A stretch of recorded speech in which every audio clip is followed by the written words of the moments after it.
All right, I'm going to kick it off. Here we go, folks.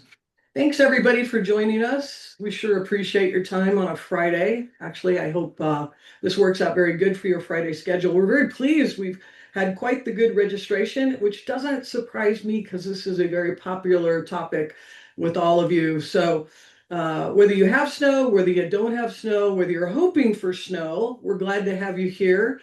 And let's go ahead and just talk briefly about, what's going to be the context for our discussion today. Let's go to the next slide. So again, and let me mention one logistical item here. We will take questions, but we're gonna use any questions or bring those all up towards the end if that's okay with everybody. So we will have some time to do that. So AI is the convo, right? AI is the convo probably every day for all of us to some extent, with our clients, within our teams, certainly back and forth with our IT folks on what we're doing with our platforms, etc. But the big focus around that too is, what do our partners expect, right? So we're going to be talking today with this group about, kind of what's the new partner experience baseline. Then we're going to say what's actually working out there with AI, because as we know, there's a lot of things that are being tried, but they're not working, although people are being a lot more careful, with what they're piloting today and being careful with the money that they spend. And then, what's the hype? But then the bottom line is really, how is it going to drive effectiveness, and a stronger partner experience for us without the last thing we want to be doing, but it still is coming up, is adding complexity. Let's go to the next slide. So first of all, I'd like to introduce myself, Christine Stewart. I know some of you. Nice to meet the rest of you. And again, thanks for joining. I work here at Spur Reply, run our business development team. Also, I've worked at other companies, probably too many for me to mention, but probably the longest I worked at Cisco for multiple years. I also have done multiple thought leadership things over many years, and in the last year did something, and I'm still in the process of it, called Partner Speak, which is a blog series with channel chiefs and a variety of experts that cross everything from global marketing, sales, operations, everything. And the reason I say that is we've had the opportunity to talk with a lot of those people, not just myself, but other people, at the company, clients, etc. And what do we see our partners expecting, right? Not hoping for, but what are they actually expecting, right? So no surprise, we're tired of generic portals. I think people have been tired of generic portals for a while, want a more tailored, guidance and journey for themselves, focused on how do they get to revenue more quickly. They want speed, right? They're used to working with AI now themselves in their own environments, and they want that search to be conversational. They want to, kind of get that immediate answer and feel that response when they're going into our tools. They don't want to see 200 assets. We don't win awards for how many assets we have. They want a personalized approach, right? And so it's also a respect for their time.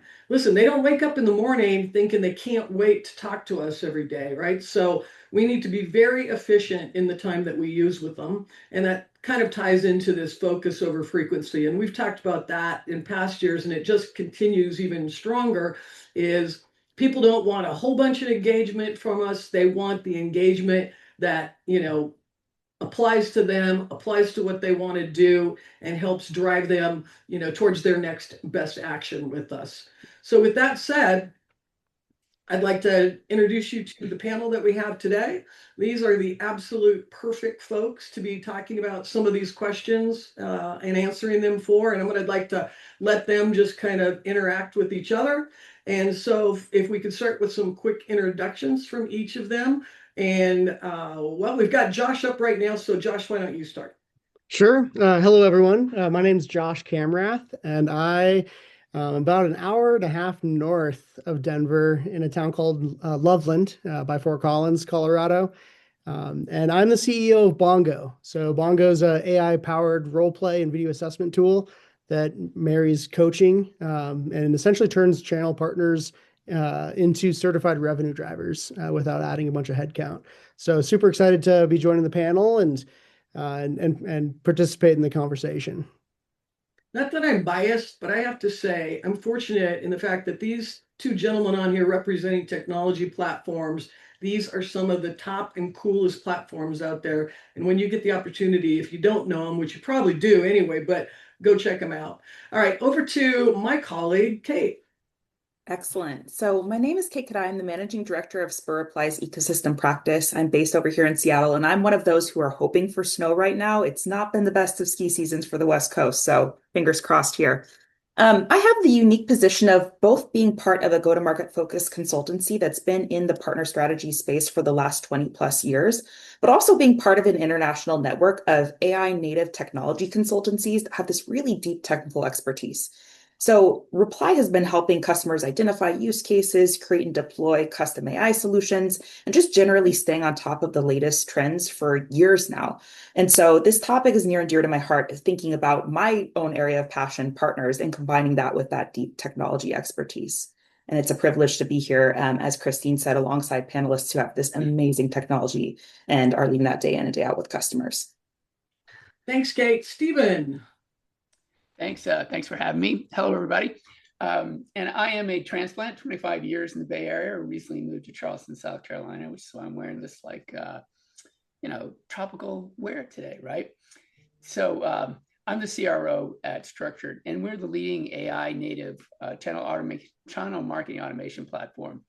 And it's just fascinating what AI has done here, giving the partners the ability to market like pros. And I think if we all talked about where partners might be the weakness, pretty good in product, pretty good in sales, not pretty good at marketing. But if you can give the partners the ability to create and edit hyper-personalized targeted content for any industry in any region, and to be able to do it in moments versus what they've been able to have to do practically for hours. Actually, I take that back, which they just weren't going to do, period, right?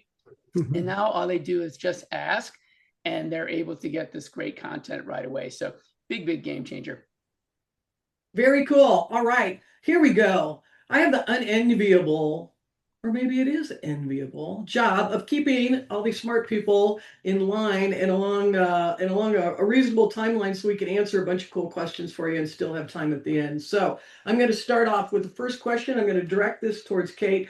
This section is about what's actually changing right now, folks. So Kate, what are partners expecting today that they didn't demand 2 to 3 years ago? What's kind of this new baseline of expectation as you see it? Yeah, it's a great question because ultimately, I think the changes are about broader industry shifts, right? Partners have been moving up the value chain, and this has been a trend for a long time now, but they're monetizing in new ways. And you've probably all seen that adapting with, programs that have more flexibility and, don't have so much rigidity around how we're working with our partners. But it's because our partners are adapting. They're at the forefront of this expanding technical complexity that their customers are experiencing. So they're evolving to adapt to customer needs. And in that, they've become truly the linchpin for enterprise technical sales and implementation, right? So as they've moved into that role of trusted advisor, they're expecting now higher quality enablement than ever, bootcamp and webinar access, roadmap visibility, expanded benefits, interactiveness, personalization, these themes we've already started to talk about. And all these things are what allow them to confidently curate and then implement tailored solutions for their customers. But they need depth from vendors in order to do that. And so I think that's what's fundamentally shifted in, this space is partners need more, they expect more, and they will be investing in vendors who don't treat them transactionally, but rather do embody partnership, right? Treating and resourcing partners is really central to their go-to-market strategy. And I say that, and I also know that that's super challenging in a world where almost every partner team is seeing their budget contracted or no growth at all, right? And always everybody's asked to do more with less. And so I think that's where, scalable tooling and an AI-enabled ecosystem tech stack can make such a huge difference in being able to actually provide that new paradigm and meet partner expectations today with removing friction points and really enabling new frontiers. I love it. And I think that, what we're finding is the more we show partners, the more that our vendors are showing partners the capabilities that they can have access to, the more they want them, right? I mean, isn't that just by nature how we are? Once we get something, we expect to get that all the time, and then we want even the next better version of that. So that's what we're on the cusp of, or maybe even not the cusp, we're in the middle of that. And I think that kind of leans quickly over to a question that I have for you, Stephen, which is, right, so partners have a big portfolio of vendors, right? Again, every day isn't based on I can't wait to go, vendor A's product, right? So what are the kind of things that vendors are needing to do out there to, like, earn that spot, that kind of trusted spot in the portfolio of those partners, and what are they doing to get themselves prioritized? Yeah, I think there's an old school answer and a new answer to that. I'll go back to what Kate said. I was a partner 15 years ago, maybe, gosh, maybe even a little bit longer than that. What I actually needed, and what I need today, I need things to be simple, so I'll engage. I need them then to add value, so I'll go back and I'll engage again. And then I need a measurable outcome to it to prove it was worth my time. So when I say old school, look, I was ROIing my time 20 years ago, 7 o'clock in the morning. I've got 4 kids to feed, 16 employees. If you can't show me in a short amount of time what I'm doing is valuable with what you have, I'm not going to spend time there. I don't think that's changed from then to now. I think the expectations of the tools around it and how fast it moves, that's what changes. I think it used to be enough to know a little bit about the partner. And if you knew who the partner was and where the partner was and what the partner are, that was pretty good. That doesn't cut it anymore. You know who they are, what they are, who they sell to, why they sell to, what they're doing, what's working, feed back to them what's working so they could do it again, and then probably provide incentives for them to try something different to take it to the next level.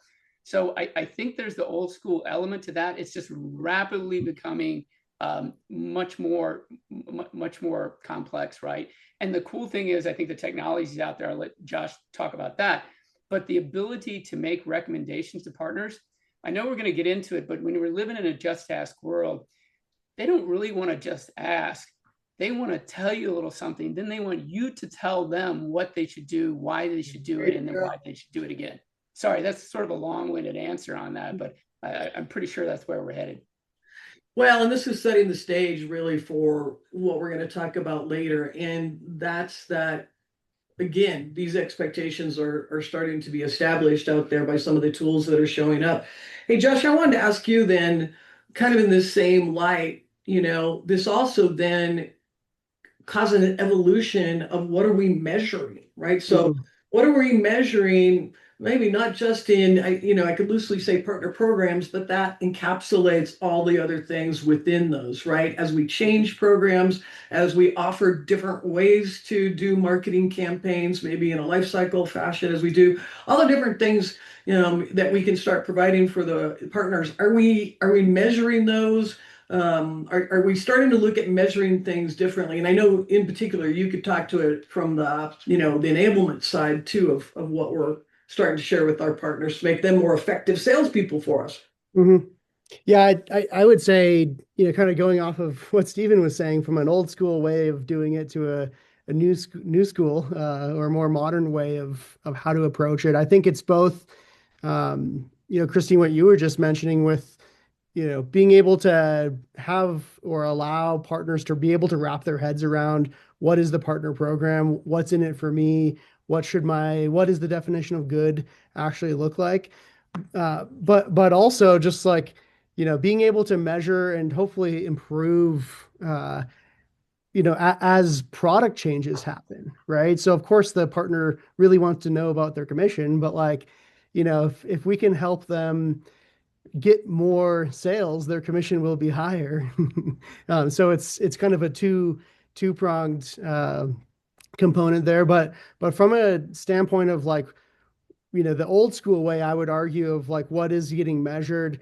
A lot of times partner programs measure, completion. I'll build a bunch of marketing enablement materials, throw it over the fence, and see how many of my partners actually clicked through the material. Like, and the kind of exactly what Stephen was saying is the expectation of what is good these days I think has completely evolved from, knowledge attainment, like can I remember what was on that two pager, to what is more of the modern way to approach it of actual knowledge application, right? Can I take what was on that two pager and have an actual conversation with a customer around why it benefits them or why it makes a difference to their business? Just as an internal sales team is hopefully coached to do, like they have, managers that watch over their shoulders or watch, gong recordings, and, give them coaching and feedback. Like, um, the expectation should be that the partners teams should also have access to that type of coaching and feedback, and that feedback cycle that is more outcomes oriented as opposed to completion oriented, I Cool. think is what Well, you know why that is, right? So just to layer on top of that is they're still driven by revenue. Like partners are there to make money. And it's happening at a competitive environment. To be able to compete, Josh, you have to be able to do what you said. Your salespeople or your BDRs need to be able to very quickly respond. More information out there, it needs to be pulled quicker. Here, I'll give you a great example. Like, no one wants to search through a 50-page documentation to find out what something does. They need to literally be able to say, when I'm asking this question, give me the features benefit on this. And then the AI takes that 50-page document and gives them in a paragraph in 5 seconds. And now they're able to create, as you said, Josh, an outcome-based sales pitch or a sales follow-up without having to go through everything they had to do before. So I think the speed and the ability to get what you actually need, I think that expectation is going through the roof. Another quick example: someone was looking through a 50-page MDF guide the other day, trying to figure out how to move from a silver to a gold. Nobody wants to read a 50-page guide, but with AI, you can find the single paragraph in 30 seconds and go about your business, right? I think those just expectations are just the reality today. I totally agree. I would have a hard time getting through a 5-pager, right? Okay, we're going to talk later on about people streamlining their MDF guidelines. I don't know if you need to streamline your MDF guidelines if the AI is going to streamline them for you. I mean, that's a pretty interesting debate. Yeah, and I guess just to even build on that, I think it's what do our partners expect? So being able to synthesize, long written documents, make, to improve efficiencies or get more value out of the time. I think it's also true though on what the ultimate end customer expects. Like, and Christine, or maybe it was Kate that actually mentioned this, like certainly in the old days, the partners could get by knowing generally what what the mothership does, having some familiarity with it.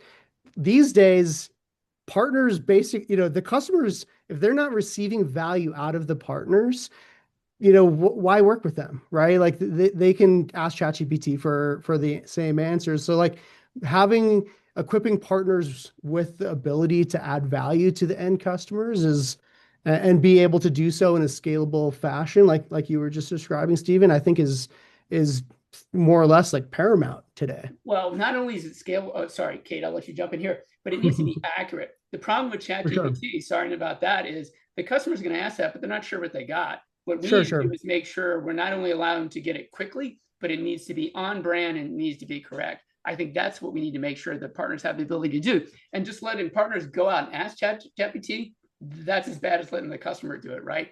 We need to help them find that information accurately. Well, that's like the new expectation for partners, though, is because leaders already now have trained custom LLMs that live within a portal that are integrated into the partner's own natural flow of work that are answering questions and acting as a single source of truth for all of those pieces. That expectation is now the baseline for all vendors, right? Just because a few leaders have already pioneered there. But guess what? That's one of the best things, like one of the best use cases for LLMs. Like that's what they're designed for and built for. That summarization, being a single source of truth, et cetera.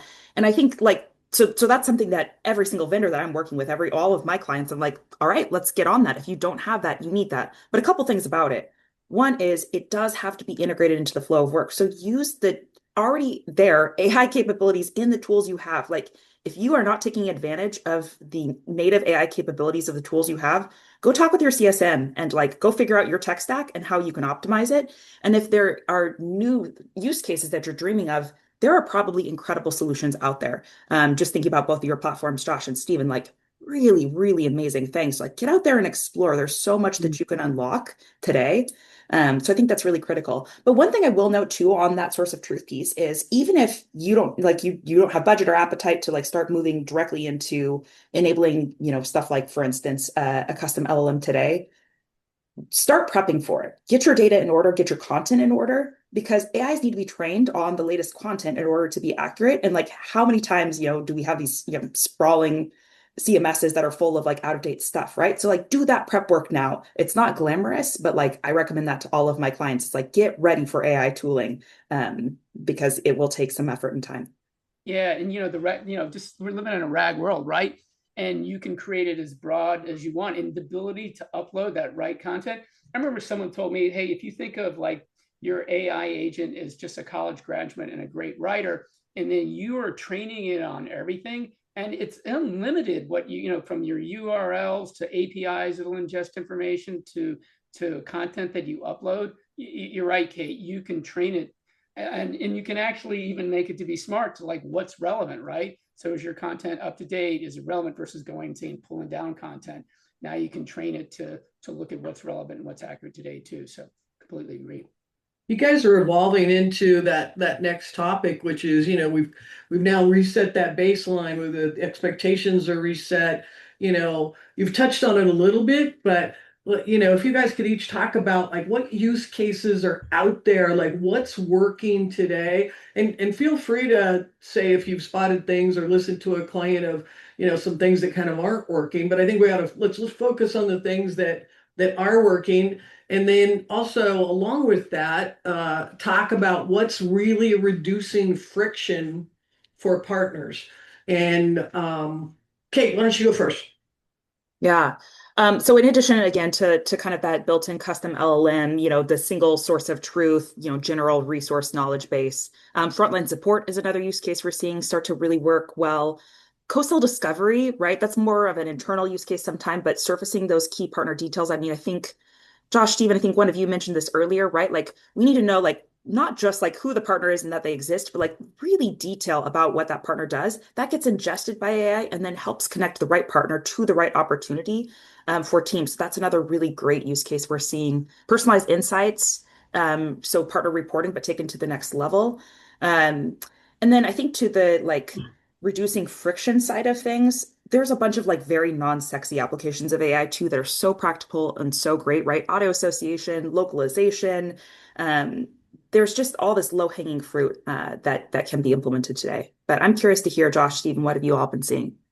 Look, I think it's moved from it was conversational. So I think there's a couple elements to it, right? And Josh, you can weigh in on this. I think there was conversational, and I think we start there that partners want to talk or they need to be able to talk, right? And so I think we're all come pretty far on that. Then there's a generative side. I need, Katie said, I need to create that content. Where do I find that? And then I think the big one that we're all moving towards, the massive game changer for me, I think I'm a partner, is the agentic side, right? And then, because that's when I'm actually doing something. And you have an agent that you said match up with the right content. I want to match up with the right buyer, right? Let's take this all the way to not only is this the right content that you need to use for this sort of campaign, but here's the right buyer for you. And then take that outcome and just, Josh, you're talking about get the training on that and just recycle that back through and figure out how to make that effective. I think the agentic side is the massive game changer. For sure. Yeah, I guess the thing I would, kind of chime in on or argue is, that's like one of the cool things about AI is there's almost an unlimited way it can make an impact and different applications. And, certainly some of the things you were just outlining there, Stephen, I totally agree with. And I think the one from my perspective, though, that really resonates in terms of like what can be effective like right now today is actually using some of that capability to actually certify and validate certain partners are like sales ready and revenue ready. Like Bongo, most of our historic adoption, like millions of users, has been through partners, right? Where Bongo's a white labeled solution. Um, so certainly our heritage is there. And I think it almost goes without saying is like a hidden truth inside the partners and ecosystem is, like, we work so hard to get, load up and add the count of how many partners do we have. And maybe we get 100 partners and only 10 or 12 of them actually produce. Like that's that's a lot of wasted energy and effort. So being able to use AI tools to actually validate and certify, and then course correct, to try to get more juice out of more of the partners and make them more successful of applying, whether it's applying the content that's generated or applying the correct messaging.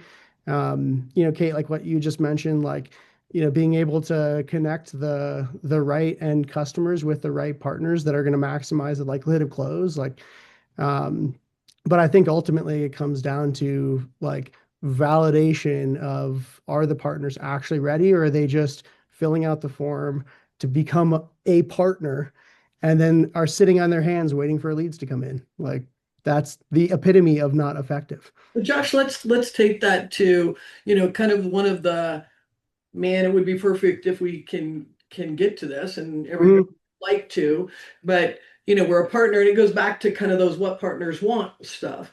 Is Sure. boy, would they like to, just as we would like to do ourselves in our roles, is like, show up and be asked a question or be actually even told, hey, based on where you're located, the trainings we know, and they won't say these things, they'll just be telling it based on the fact that that knowledge will be there. This would be a perfect time for you guys to be upselling the such and such product because we've got MDF available for it. And by the way, Mhm. we've got some leads in Venezuela, that we could provide to you at this time right now. This is all dependent on those agents being able to access and get a hold of all those various different, data forms that they. How long, wait, how long did it So take? that, We're 30 minutes in. We just got to data points. I was like, I was going to count yeah, down on my watch how long. I Because figured you'd like to jump in here.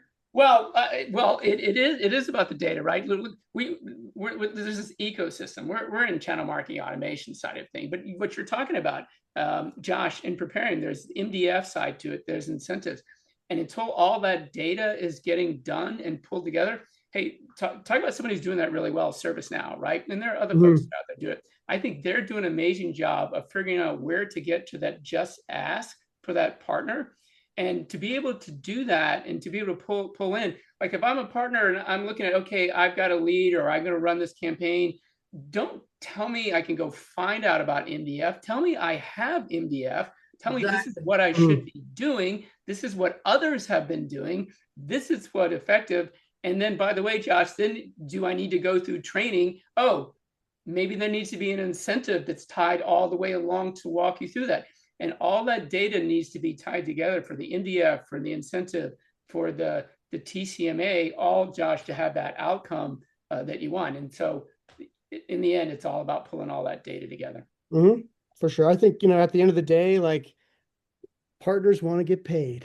That's what makes the world go around. And, I think certainly, having some carrots like MDF for sure is a motivator. I would also argue having some sticks in place of like, hey, if you don't get certified, you can't sell this new capability.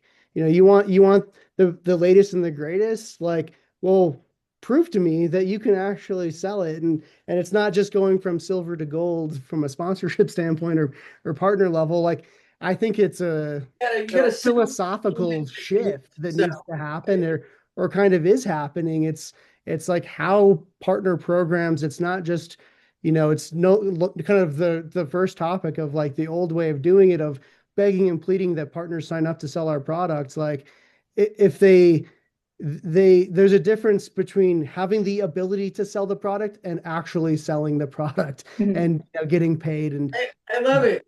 Hey, Josh, I'm going to jump in here. I want to hear Kate on this because I know this is Totally. something that she thinks about a lot too, about, like kind of where are we going to being able to give that ultimate pieces all coming in place, for the vendors to uh, to give all the data to move those partners to revenue more quickly. I mean, what's your thoughts just to kind of around that, where we're headed there? Well, it's an interesting question because I'm actually, as I'm listening to this conversation, I'm also thinking, going back to like the partners moving up in the value chain perspective is, I think all that we've just talked about is true. And also think about some of those top partners, those service capable partners, they're actually not pay to play. And that's not going to be their incentive for moving up and engaging more deeply with you.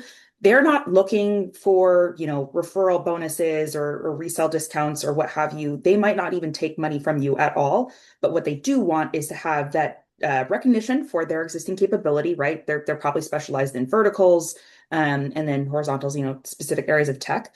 They do have a customer base, but they also want leads, right? And that's kind of the primary Mhm. piece. And so I think bringing it all together means having like a really sharp partner profile. And again, I know we've already talked about this before, but like really understanding not just that the partner exists, but like where they're deeply capable, and then connecting the partners with the right resources. And again, this is where AI could be so powerful, is getting the right resources at the right time and not making the partner have to wade through all this stuff, right? Like irrelevant trainings, basic stuff, whatever, but really delivering to them targeted stuff that's based off of a really enriched partner profile that you've curated over time to understand how that partner delivers value. So I think there's kind of everything we've talked about is true for a subset of partners, and there's another subset of partners that is really going to be drawn to like the value that you're driving for them in terms of deep, in technology enablement, and deep understanding of who that partner is and how they provide value.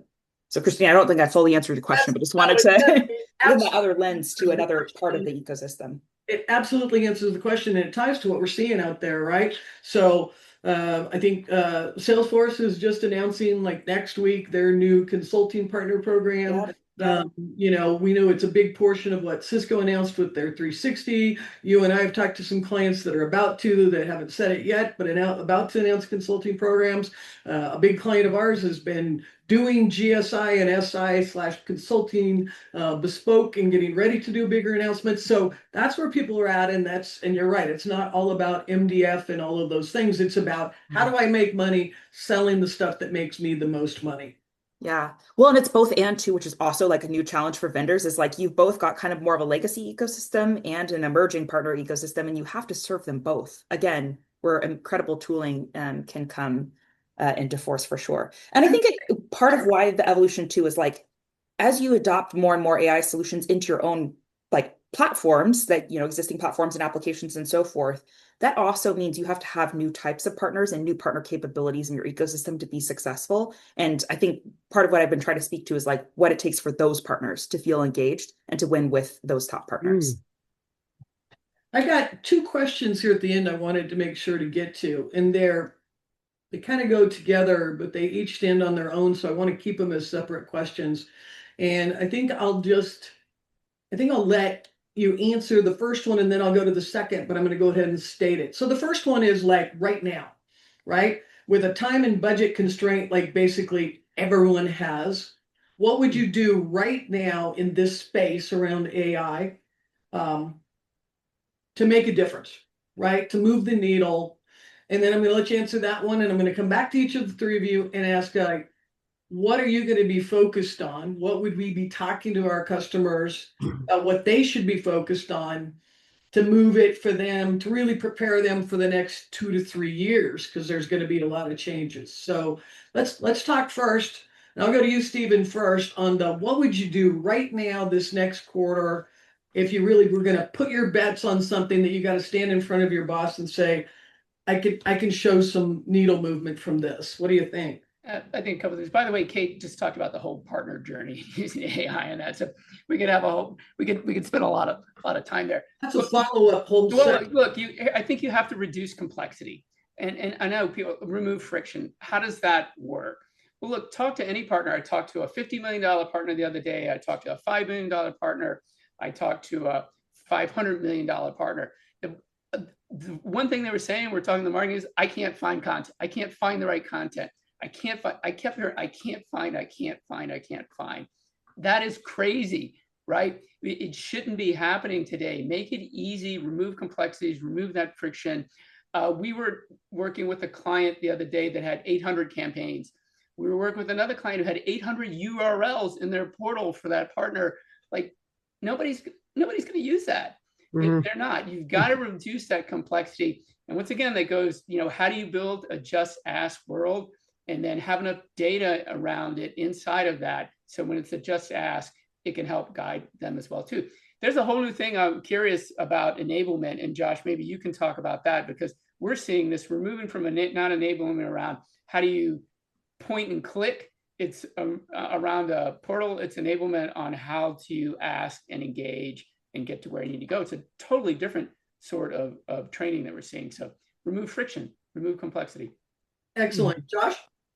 Yeah, I would say, what gets measured gets done.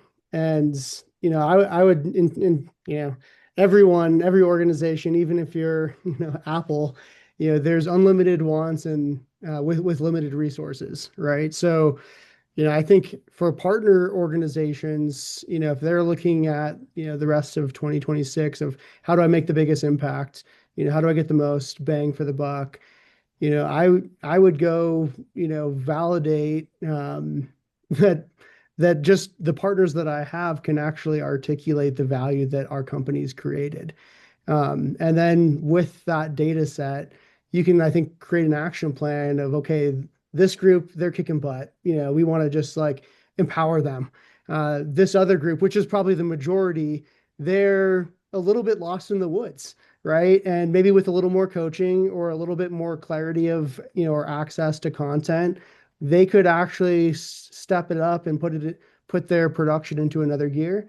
And then there's this other category that they're just a bunch of time wasters, and we should probably cut the cord and not have expectations that they're going to produce and not waste our precious resource, the few people on the partners organization team, not waste that resource on the people that, are just going to be,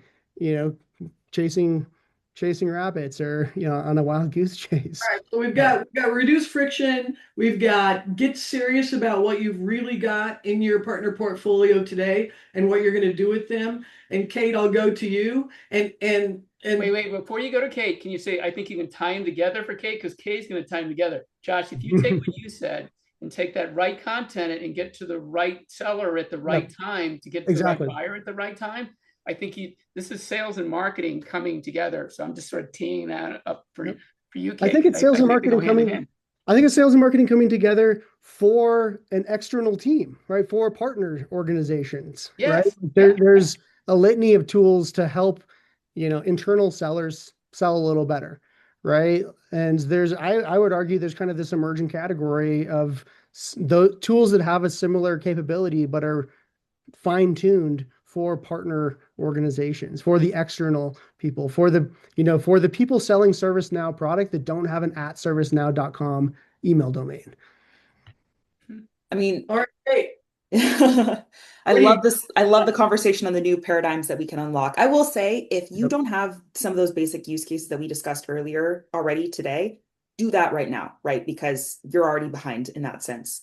But if you already do, like, identify a business problem and go after that. I mean, Josh, you said that, like, it's got to be measurable. Like, don't try to do something really cool when, I think, Stephen, you talked about this, when you're really hard to do business with, right? So, like, find a problem, fix that problem. And I will also say, in terms of identifying problems to fix too, look for one with a broader audience. So if you can have an AI something or other that you're piloting that both helps partners and partner teams, that's a huge win. And there's many of these that we talked about today that have that broader audience applicability, which is huge. Excellent. All right, guys, I'm going to go back once more around the room and give you each, like, let's just say, a minute and a half or so. What are you doing with your organization? You're running the partner organization to really get yourself moving forward for the next 2 to 3 years. So these are kind of those broader initiatives, maybe working across with other organizations. I don't want to say too much. You guys say what you think it would be. Stephen. I think it goes back to why we're here. You need to find out where AI can save you time across every aspect of what you do, whether you're in marketing, whether you're in sales, product, wherever it is in your programs. look, is your team leveraging everything that they can do across it, right? I think it's been proven over and over again. Look, what can we do to remove some of the tactical things that we need to do so that we can be more strategic and we can think about it, right? So I think that's a huge part, is to examine the AI tools that you're going to be using for your partners, but the AI tools that you're using internally across your whole organization. And are you getting the most out of that, right? Because, and do you have people on your team that can actually do that? I mean, you just assume everybody's going to be AI efficient. So there's so many different uses. Like somebody said the other day, ask someone, what's the latest thing that you've learned? Tell me something that you've learned recently around AI. And so challenge your team and your programs to, like, are you using everything? It doesn't have to be super complex to get you where you need to go. So a little reevaluation and focusing of the organization itself. Well, throughout the whole thing, and your individuals, right? Or like, we use it on the sales side. Even at our company, we use it on the marketing side. We use it on the product side. We just launched a brand new platform, and we did it in 6 months instead of 2 years. And a lot of that was around AI. So then what do you do with that? You use AI to figure out how to market it, how to build it, how to sell it, how to do it. Look, there's an AI application, I think, across for everybody. And how do you sort of get that ingrained, and how do you make sure you have that culture and the people that are buying into how to use that to do their jobs better, right? Excellent. Josh, quick one. Yeah, I'd say, if I look over the next, year or 2 years, it's, really embracing like a philosophical shift from the world that is, you sign partners, you train them, you give them messaging and decks and playbooks, and then you hope and pray that they nail the product pitch and communicate the value that then ultimately converts to revenue. I guess I'd argue that the problem isn't training completion. It's more trusting that, having trust and actual validation that your partners can clearly articulate and communicate the positioning of the product and overcome the objections correctly. I totally agree with a lot of what Stephen was mentioning with like not just having access to content, but being able to really instantly navigate to the right content for the right context. I think that's critical, but it's having the conviction that across our partner portfolio, we're going to be able to have confidence that those partners can pitch the product the correct way and represent, the motherships, my company, that I work for as the partner team, like that the partners can represent that company the right way. And having, again, something that's measurable and defensible, and, I can point to and show my executive team progress or, the validation points that support that argument. Thanks. All right, Kate, where would you go with? 3 big things. 1, get your data ready. Like, do that now. AI is only as good as the data that it runs on. And so, like, if you don't have a good partner 360 data architecture in place, like, do that now. Next, explore your tech stack. Like, I know I said this before, but there's probably amazing capabilities with the products you already use today that are natively integrated into those products. That's going to be where you're most successful because it's already into the flow of work. So, like, talk with your CSMs, understand what your tech stack can do. If there's holes in your tech stack, close those holes now and get working with the latest companies so that you can be prepared for the future. And then finally, like, think outside the box, like, just dream, right? So paradigms are rapidly shifting, like we've talked about, like even that, like the convergence of sales and marketing and providing more integrated experience, or like that co-sell use case that we talked about before that brings together both like the field and the partner teams in a seamless fashion. Like, these are new paradigms that AI can unlock. And also there's a whole new like actual UI UX component to what AI can enable too. So, like, dream big and then make that happen within your organization. Love it. All right, guys, we're actually right on time here. I'm looking and I don't think that we have any questions in the chat, which is great. It means that, everybody was focused on listening to you guys. But what I want to tell folks is, first of all, thanks again for coming. We really appreciate it. Oh, do we have some here coming in? Yes, we do. Do you see PRM journeys becoming more encompassing? For example, have a journey that walks the partner through marketing and selling to retention and outcome. Do you still think that should be separated to make it more digestible? Uh, Mm. what do I'll, you think? I'll take a stab at that because, just for context, Bongo, again, historically, our sales motion's been in either education or corporate learning. So we have, 9 million users in those categories. And I would say, I've been working on Bongo for almost 15 years. And just in that world, the LMS world has shifted from button seats, check the box that people have completed to more of an outcomes oriented approach. And I would, kind of stepping into the partner world, in terms of like the partner product ecosystem world.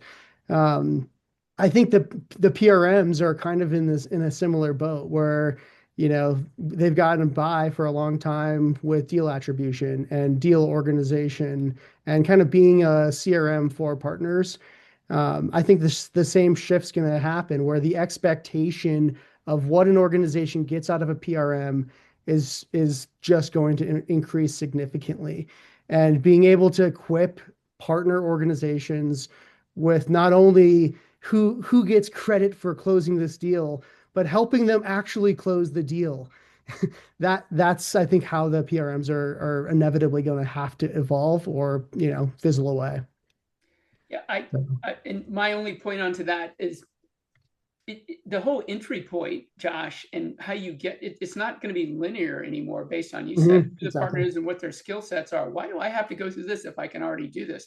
And I don't think people are going to have patience for that because I think it's going to move into, I think the just ask world is going to get further and further up. And I think the interaction will be faster, more dynamic. And I think AI is going to help you figure, I think, why am I going through the same experience that somebody else goes through? That makes no sense. I want a personalized experience. I know my skill set. I can do this. Why would it not be that way? So I think you're right, Josh. It's all AI is going to make that all adaptive, right? It's going to be hyper personalized across for everybody. You guys, I like this next one. What would be the number one AI use case that you guys have seen deliver real value for partners? And the one caveat there is you can't say your own product. So and I know a use case isn't your product, right? But what other types of use cases are you guys seeing out there beyond, ones that your platform serves? Mm, Like Kate, go while the gentleman. Yeah, okay. You can go first. Oh for man, I sure. think I've talked about some of my favorites. So yeah, knowledge-based single source of truth, almost like a virtual PM type of a situation. Localization, frontline support, and then that co-sell discoverability. I think those are some of my favorite at the moment. Favorite because they work, right? Not just because they're Mm, fancy. And Kusal, just because it has been talked about for so long, and Right. people have so struggled to make it actually work. And now with agents, I think people are, being able to get to some of the information to truly do a co-sell. It's not perfect yet, but it's advanced so much than it was like 2, 3 years ago, where Yeah. everybody was like, oh yeah, co-sell, here we go again. Yeah, 100%. Like we talked about it before we had the full tooling to make it a reality, and I think we're rapidly growing toward that. All right, Stephen. Yeah, look, we're in the marketing world, but I think in the sales enablement world, moving over to where Josh, you are, I think it's pulling that closer and closer together. I think it's an extension of what we do from an AI perspective. If there's a lead generated, how do you follow up on that lead quickly mm, and accurately and effectively? So I think what I love about it is where Josh is in terms of like, we're about getting that lead, driving demand. Let's improve our close rates, right? Let's actually take care of that. Let's follow up immediately with the right personalized experience, and then let's shorten our sales cycles. Let's make more money. I think that's where it's at. I think it's a good turn into this very last one, and I want to take a shot at this one because I'm interested in it. Should partner engagement be focused on incentives, experience, or confidence? I think it should be focused probably on uh, simplicity, on profitability, and on, I guess that all falls into experience. I mean, I think then our partners will have confidence in it, but Josh, what's your thoughts on that last question? I think it's what's going to make the biggest impact to making more money, right? Like if you can lay out a path for a partner to make more money, they will do that thing. And you know, a lot of times that's helping give them that confidence or give them a more fluid, friction-free experience. Um, but yeah, I think money makes the world go around, and that's the lifeblood of partnership programs. And the more, I think incentives, I would argue those can be a quick pick me up, but it's not um, ultimately, if a partner has the confidence that they can go out, spend their time pitching a product, and it's going to result in making money, in a sustainable way, like they're going to do that. They're important, but ultimately the incentive ends, and then what do you do if that was all? Exactly. Well, Yep. or the incentive needs to I'm gonna look go to sales. Kate. Go ahead, Kate, and then we'll Okay. let Steve Okay. even bring. I will say that reframe toward profitability, that's the kicker. Stop thinking about just incentives, start thinking about profitability. And if you don't know what the barrier is to your partners being profitable, ask them and they'll tell you what your competitors do better than you in that regard.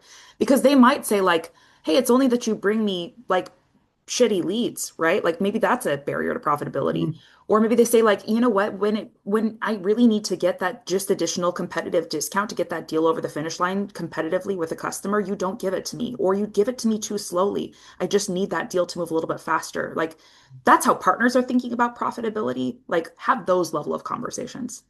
Excellent, Stephen. Just last thing, sales is a lagging indicator, right? So, Exactly.